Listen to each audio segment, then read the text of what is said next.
Totoo ang sinasabi ng aking kapatid. Patay na si General Watson. Ang magiting na general na nag-aruga sa amin simula nung kami ang paslit pa lamang. Anong magiting sa isang taksil?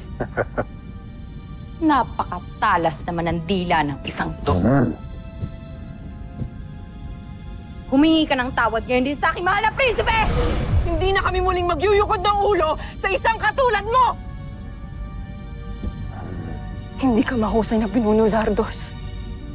Kayo at lahat kayong matataas na pinuno dito sa Buzan! Gusto lang niyo pananakit! Bakit hindi doon pakawalan dito at laban na kami ng patas? Ha?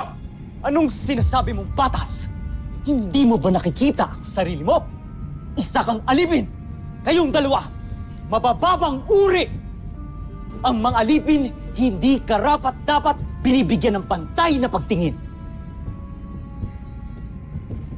Ang aking hatol,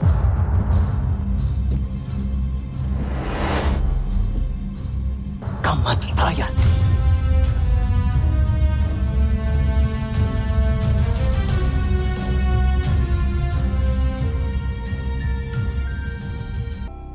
Yan ang bagay sa inyong dalawa.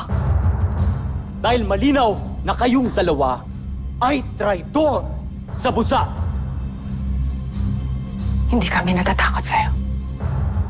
Paslangin niyo man kami, ngunit hindi mamamatay ang diwa ng mga mandirigmang naghahanap ng katarungan sa loob at sa labas ng Buzan.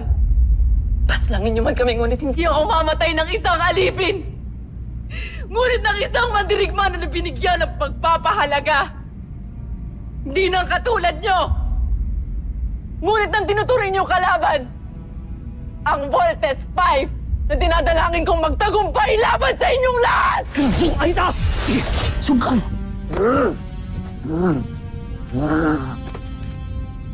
Patayin sila dalawa! Yan ang utos ko! Draco! Para sa karangalan ni General Watson! Para sa Buzan! Yeah!